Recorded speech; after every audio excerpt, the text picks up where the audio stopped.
Welcome to Salesology, conversations with sales leaders, the art of faster, easier, more profitable sales. When you're ready to transform your sales for today's transforming market, we've got you covered with your host, the queen of cold calling and founder of Salesology, award-winning author, speaker, sales trainer, and coach, Wendy Weiss. Hi, welcome to Salesology, conversations with sales leaders, the art of faster, easier, more profitable sales. And I'm your host, Wendy Weiss. I am the founder of Salesology and the Salesology Prospecting Method. I am also known as the queen of cold calling. And today, our very special guest is Kim Clark. And she is a DEI communications speaker and consultant with Kim Clark Communications Incorporated.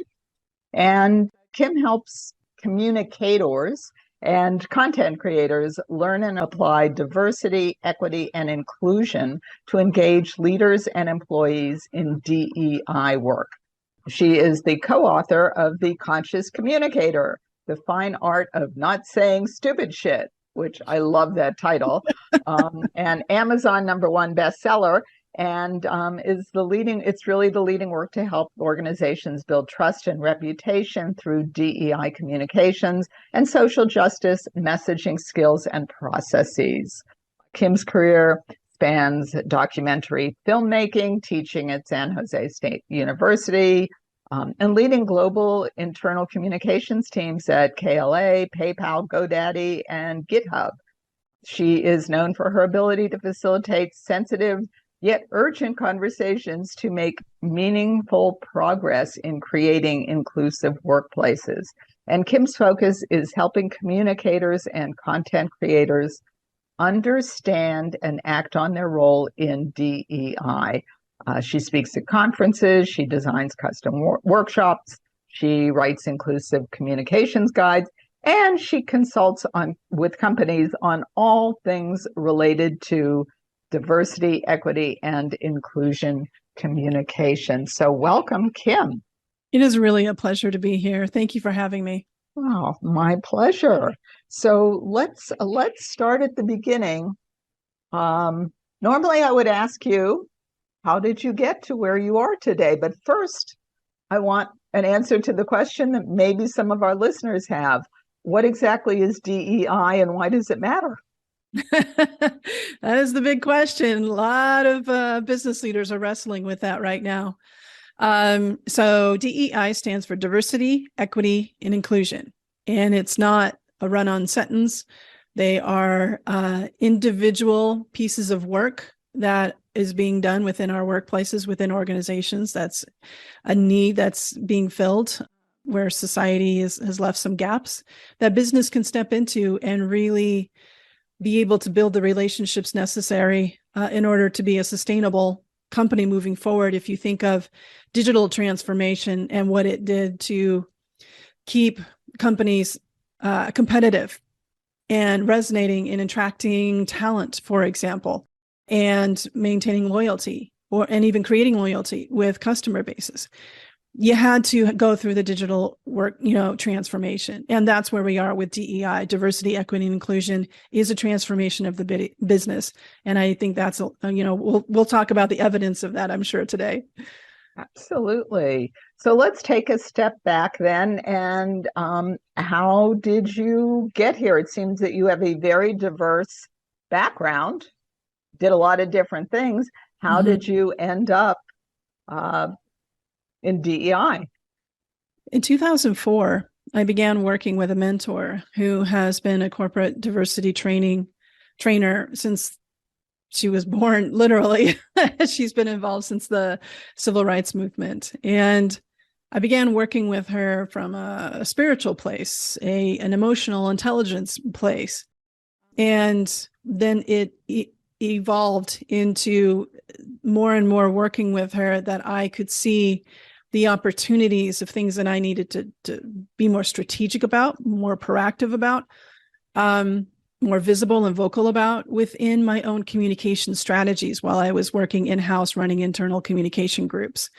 So the more and more I put it in as part of my strategy, working with sales, working with the customer support and service team, working with product, working with the leaders, et cetera, the more I learned, the more I applied across the business. And it got tested, if you will, the infrastructure of relationships that I built, but also the use of inclusive communications and visual representation in our materials, including sales scripts and sales materials, marketing materials. It got tested in 2016 with the Pulse tragedy in Orlando, as well as Charlottesville. And those social justice crisis situations obviously became top of mind for our employees. And they asked for a space, they asked for help, and they came to me. And while we have employee resource groups, I leveraged the chairs and the executive sponsor of those employee resource groups to hold in basically a virtual vigil, if you will, in each of those scenarios.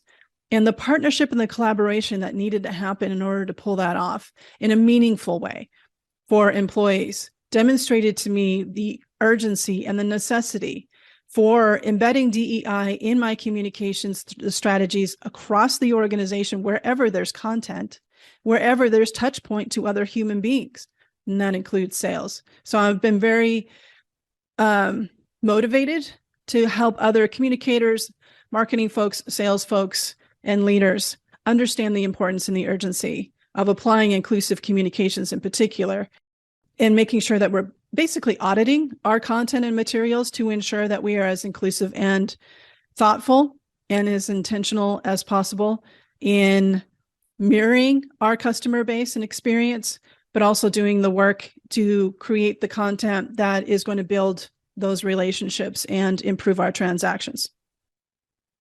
Okay, so the name of this podcast is Salesology, Conversations with Sales Leaders, the art of faster, easier, more profitable sales. So how does this look in a sales context? What does it mean to create inclusive content when the company sells widgets? Mm-hmm. Well, it starts from the inside out. And there's an internal experience and there's an external experience. So some factors to consider. And this is I'm sharing some takeaways from a LinkedIn series, a learning series that people can go and take by Meredith Powell, where she talks about inclusive selling is we have to really take a look at how customers buy.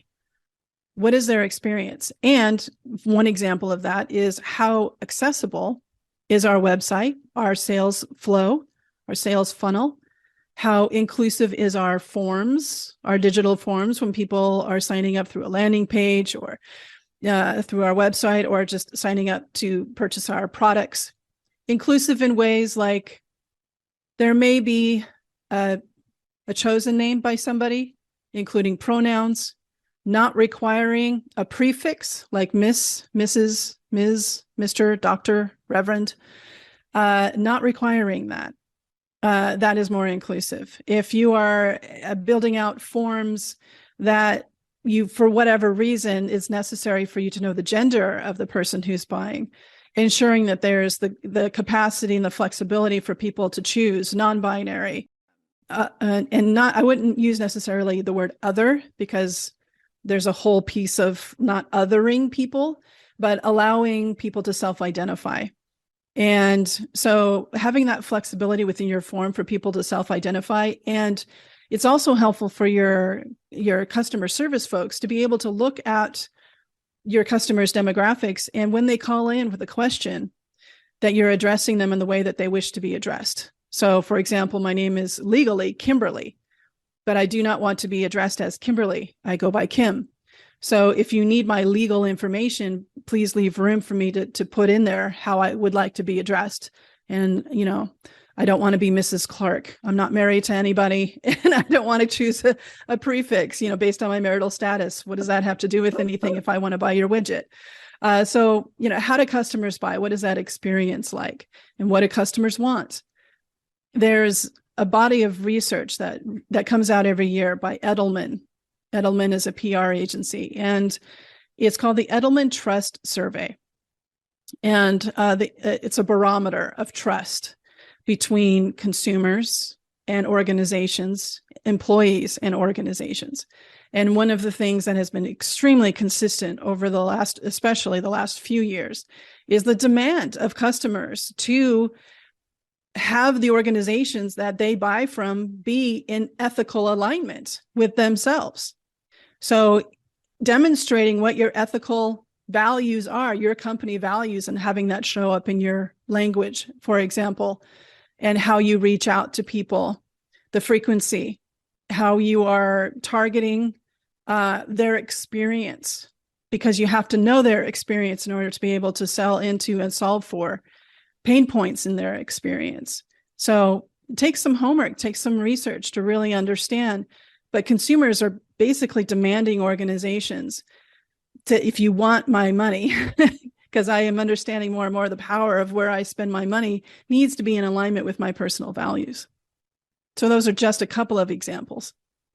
Well, I do have to say that you hit on one of my biggest pet peeves, which is if I call someplace or reach out to someplace for something, to buy something, for help, whatever, and they call me Mrs. Weiss, I start screaming. So Yeah. that is one of my pet peeves. And if we could stamp that out, Yes, I please. would be happier.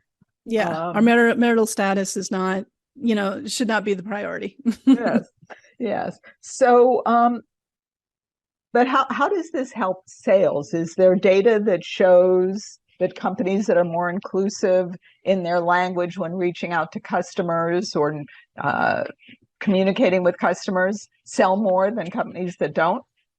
Oh, yes, absolutely. And it comes down to, it's under the research of ROI, benchmarking ROI. I don't have the statistics right off of my head, but there's an abundance of research that I can share with you and your listeners, Wendy, after the fact that they can look into. But there is the business case of diversity, equity, and inclusion is well established. It's unquestioned by most organizations at this point, as far as the amount of rate of return, the rate of return on investment, where you are, for example, if you have a number of salespeople and everyone speaks English, but you are targeting areas of the country where Spanish is more spoken, do you have that reflection in your team in order to reach that target audience in a way that they can feel seen and heard, and they can build that connection and communication? Do you have people within your team that represent various disabilities in order to gain access in a way to customers with disabilities can feel seen and heard and connected to? So there are untapped and underrepresented communities of customers that we have taken our eye off the ball, if you will. We have not been paying attention to them. There is also research that talks about inclusive design principles. And these inclusive design principles is related to a concept called the curb cut effect. Now, in the United States, you may recall many corners being lowered. We don't have a curb. It's been cut out, if you will, and lowered. Perhaps it's painted yellow with dots on it. Now, that was primarily for people who use wheelchairs. However, look at all the people who do benefit from that. There's people with canes. There's people with carts, luggage, bicycles, strollers, etc. So while those curb cuts were designed for people who are wheelchair users, people with disabilities, physical disabilities, look at all the people who benefit from it. So these inclusive design principles, when embedded into a sales process, a sales team, how the team is designed, the content that you create, and the channels and technology and systems and processes that you put in place, when you design for the most underrepresented and marginalized folks that have not been paid attention to, you are actually going to get everybody else. So imagine relating to someone and speaking the experience of someone who is LGBTQ+, as I mentioned, gender and pronouns are certain things. And, I am as a gay woman, if I notice that the form that I'm filling out is asking for pronouns, that shows me how conscious they are about understanding that as LGBTQ plus folks, this is something that matters to us, is being able to self-identify.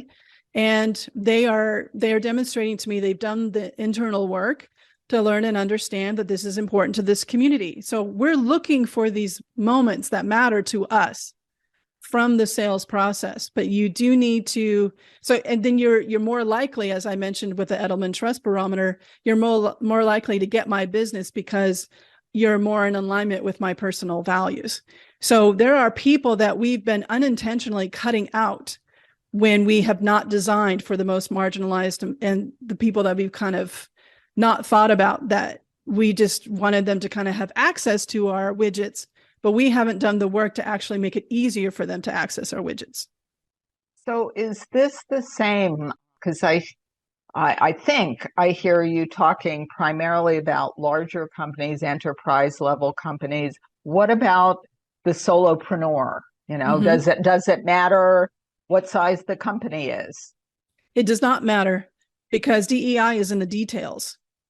So whether, I write my own sales emails for my consulting firm, for example, and when I receive sales emails from people that I follow and I sign up for a newsletter and whatnot, are they talking proactively about diversity, equity, and inclusion in some form? Are they acknowledging a social crisis that may have impacted me as a community member?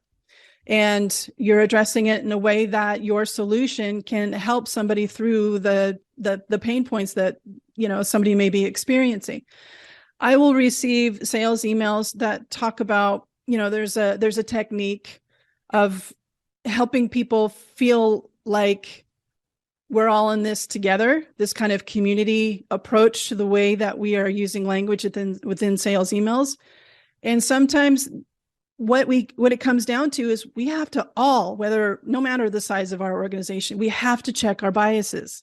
We've got to check our biases. So for example, I received a sales email from somebody who said, when we all were in college, or, when this has happened to you, it's also happened to me, and they're coming from a place of privilege that not everybody has gone to college.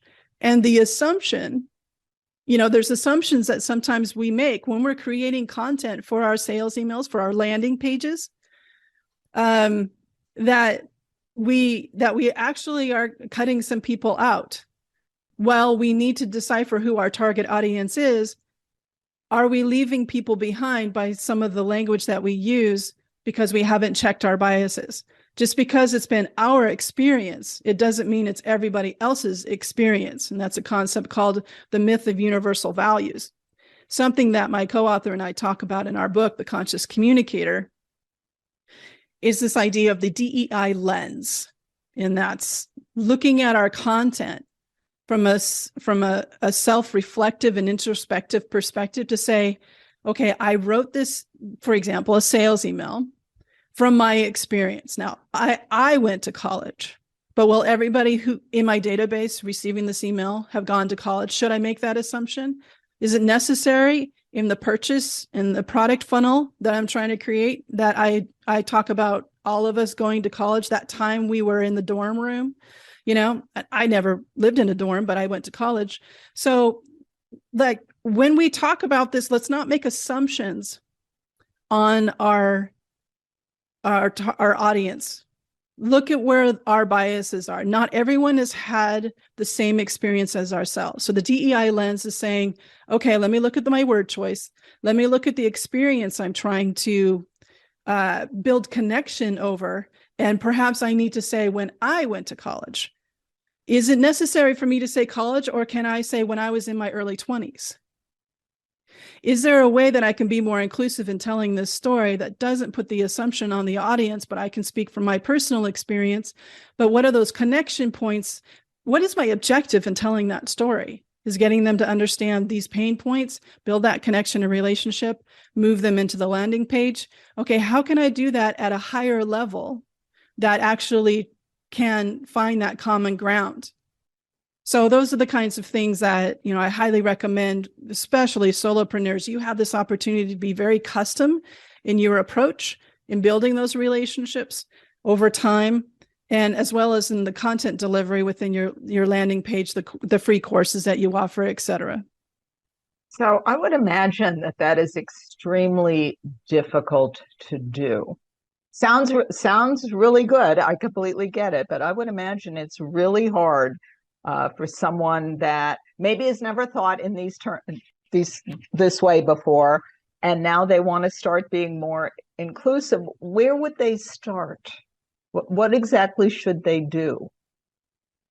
I'd say the very, very start, there's a free resource called themicropedia.org, which was a labor of love out of a design agency. And what it is that it shares very common unintentional microaggressions that we may make in everyday language, conversations. And so that's a free resource that you can start with, and just learning more about the language. When I'm working with clients on inclusive communications guides, it gets much more robust from there. And, it talks about the difference between our intent and our impact. And then how do we repair moments, when we need to apologize, when our impact is different from our intent. Understanding how certain phrases and words impact different audience segments in different ways. So for example, there's language that we continue within the workplace that we don't even know that is tied to problematic history. For example, the word grandfathered. There's other terms like blackballed. And so is there any kind of legacy lexicon that we're continuing in our business language, in our sales approach, that actually is tied to problematic history? And in the communications guides I put together, I include a little rubric, if you will, to kind of gut check the kind of language that we're using. And so is there any words that I'm using that somebody who's in the United States, perhaps not having English as their first language, am I using any colloquialisms within the United States that people from outside, people who are born and raised perhaps outside of the country, would not understand? So if I'm talking about lipstick with a pig, lipstick on a pig, that might be funny, right? But if you are addressing a really broad audience of people who could include those who aren't from the United States, that's a colloquialism that it'll be lost on them. And your whole point is to engage them and help them feel seen, heard, and valued. That's all anybody wants. And sales has a tremendous opportunity to do that at every single touch point. So it's really just like looking at kind of the funky words and being as plain in our English as possible, not using acronyms without a definition. So for example, we talked about DEI and I immediately defined it, right? So thank you for opening up that way, because that gives us room and space to help people feel like they're not left behind, and that there's not an assumption that everyone knows what diversity, equity, and inclusion is, especially when it comes to language and communications. Well, that's actually one of the first rules that I learned in sales, which is that if people don't know what you're talking about, they are very unlikely to buy from you. There you go. So being clear is really important. People literally want you to speak their language, so they can be reading your stuff or seeing your videos, and it's like, Wendy is speaking my language, and it's like, okay, let that be your North Star. Speak their language literally. Yes. So we're going to pause now for a word from our sponsor. And then when I come back, Kim, I want to talk to you a little bit about DEI in hiring, because I would imagine a lot of these same principles apply. And I'm guessing it would be pretty darn important to have a sales team, a sales force that represents the people that you're selling to. So I want to talk about that.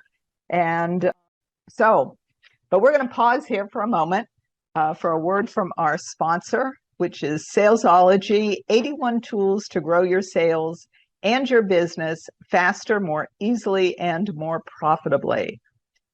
Are you stuck because you can't find the right sales and marketing resources to help you grow your business?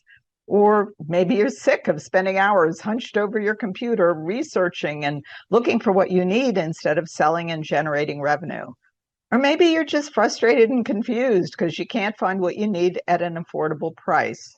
Well, never fear, because Salesology, we've got you covered.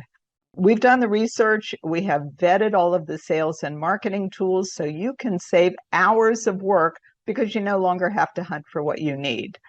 Download 81 tools to grow your sales and your business faster, more easily, and more profitably. It's free. Just click on the link in the show notes, and you'll be glad that you did. And we are back with Kim Clark, DEI communications speaker and consultant of Kim Clark Communications. So welcome back, Kim. Thank you. And so let's talk about hiring. If I'm a business owner looking to hire some salespeople that are just going to sell for me, why is this important in my hiring process? Well, you made an excellent point of being reflective of the customers that you serve. There's an article that was contributed to our book, The Conscious Communicator, by someone who's autistic.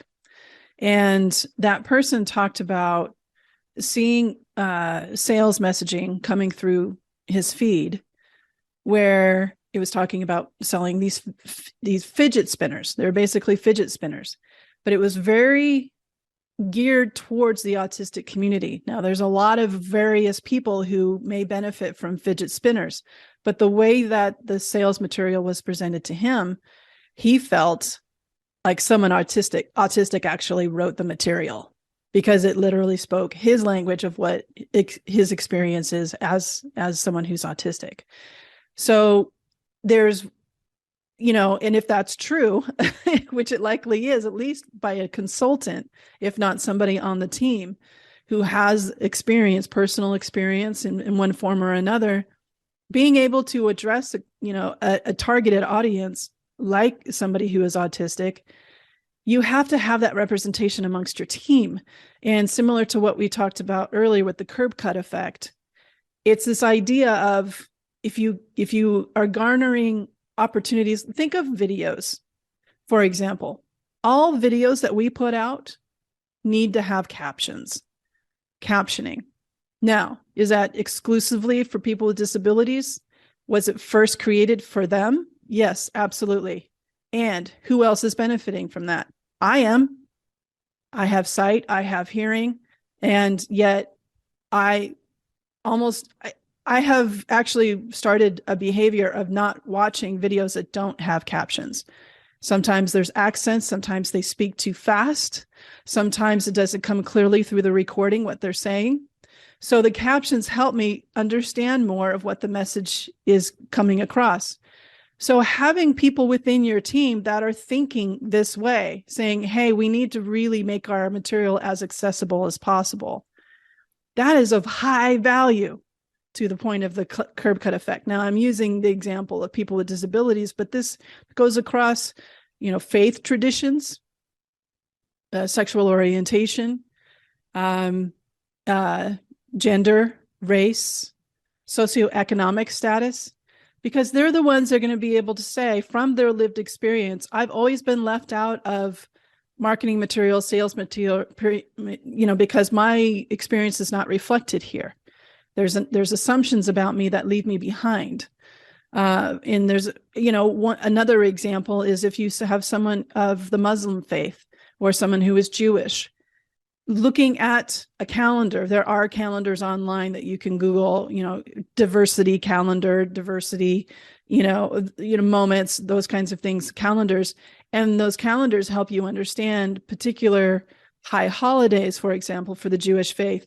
Ramadan, for example, is coming up, and other kinds of important celebrations, Lunar New Year.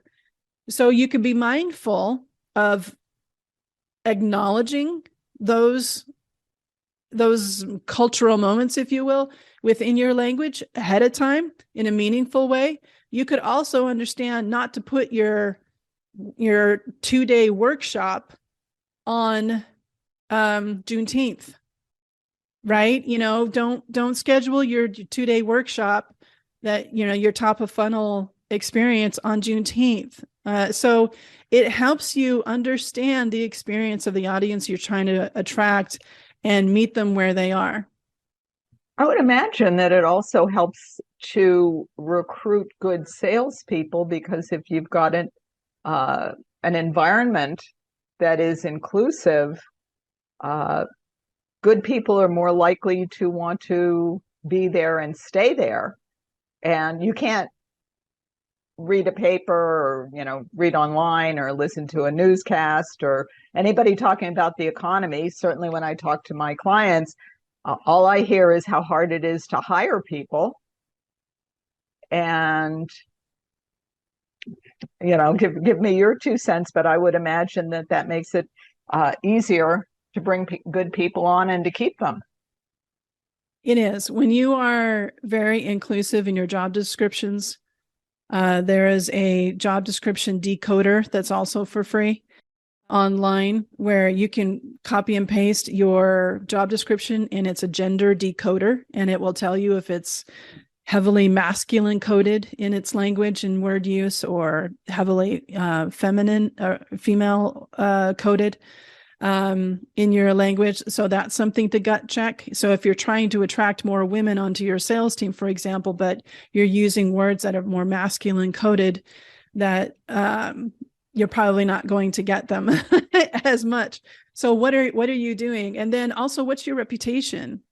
And what do you stand for? Have you made statements? Do you have a commitment to be inclusive? What's your evidence of that? Because marginalized communities will talk to each other and say who to go, work for, who not to go work for. The most highly educated demographic in the United States are Black women. And they have the toughest time getting hired and retained, because we haven't done the work within our teams to really understand what does it mean to be inclusive and make space for folks who are going to come in and say, we can do this better. But it means that we're going to have to change some things, and we have to make room for that. And that's the work of inclusion. It's a verb. It's an ongoing verb. It's a conscious awareness, and it's also a psychological safety situation where, yes, we may attract more diversity, into our workforce, but the work is in the retention and the inclusivity. But in order to get that attraction, is what is your reputation among marginalized communities, and what's your pay? The United States we are very transparent that we do not pay white women the same as a white man. And if you're a Black woman, if you're Latina, if you're an Indigenous woman, you are paid far, far less than a dollar for a white man, for example. So we need to be honest about that. We need to be honest about what our compensation is, our growth opportunities for people, and really tell the story and show the evidence of the work that we've done in order to first attract and then retain these folks. And you'll also find a lot of research around people with disabilities, hiring people with disabilities, whether they tell you about them or not. Some, so many are unseen, but some are seen from a physical standpoint. The loyalty of people with disabilities, sure, they may need some accommodations, but the loyalty and the productivity, the essence of what they bring to the table is far outweighs any kind of, it's actually cheaper to give them the accommodation because there's less turnover. And so and they will make a big difference on your team, on how you approach, using your sales tools, the technology that you use, et cetera. You're going to attract more people because you have those folks on your team, but you're going to have to be ready to make some changes, and you need to listen to them. So it's not about them coming in and assimilating to your traditional ways of doing and being. We have to make space and room. We have to listen, and we have to take action when they point something out that we could be doing better. Now, I love this conversation. And we will, the links that you have mentioned so far, we will post them with the show notes. So to our audience that's listening in, after you finish listening, go to the show notes and the links will be there. And I know, Kim, that you also have a gift for our listeners. So would you be good enough to tell us about your gift? Yeah, something that we're all guilty of doing in organizations is unintentionally being performative. And you might be wondering, what is performative? Well, performative communications. I'll actually read you the definition, one of the many definitions, but it encapsulates many of the definitions. That performative communications or activism, etc., is done to increase one's social capital rather than because of one's devotion to a cause. So sometimes we could be, my example earlier of the diversity calendar I was talking about. You may be saying, Lunar New Year's coming up. What is my sales email going to say in tying in with Lunar New Year? Well, if you are only talking about the celebration in a rather surfacey way, you're not talking about stop, anti-Asian hate or being demonstrative of what you're doing to meaningfully improve the experience of the Asian community, then that would be performative. Then you're just kind of taking advantage of a cultural moment for your own gain that does not benefit the community from which you're trying to bring visibility to. So that's performative. Sales, communication, marketing, etc. So my gift is a graphic that's published in our book, The Conscious Communicator. And this graphic goes over 4 types or 4 signs of performative communications. So when you're writing something, especially if you tie it into Juneteenth, Black History Month, Women's History Month, etc., gut check yourself against this graphic and make sure that you are being meaningful and thoughtful rather than just taking advantage and basically culturally appropriating somebody else's culture for your own gain. Well, I will be checking the graphic as soon as we finish this interview. I do as well. I still use it. Okay, good. So we will post the link to Kim's gift in the show notes. So as soon as you're finished listening to this podcast, go to the show notes, click on the link. And so we have been speaking with Kim Clark, who is a DEI communications speaker and consultant with Kim Clark Communications. This has been a fascinating conversation. So I want to thank you for being here, Kim. And you have all been listening to Salesology Conversations with Sales Leaders, the art of faster, easier, more profitable sales. And if you have found value in listening to today's podcast, then think about one business owner or one entrepreneur or one sales professional that you think might also find value in listening to this podcast, and please do share the link with them. And until we meet again, visualize yourselves surrounded by cash, really large bills. You've been listening to Salesology, Conversations with Sales Leaders, the art of faster, easier, more profitable sales. Be sure to follow so that you don't miss a single episode. And while you're at it, please leave a rating and review, and be sure to share it with your friends. Tune in every week for more exciting insights and wisdom on transforming sales. And until next time, visualize yourself surrounded by cash, very large bills.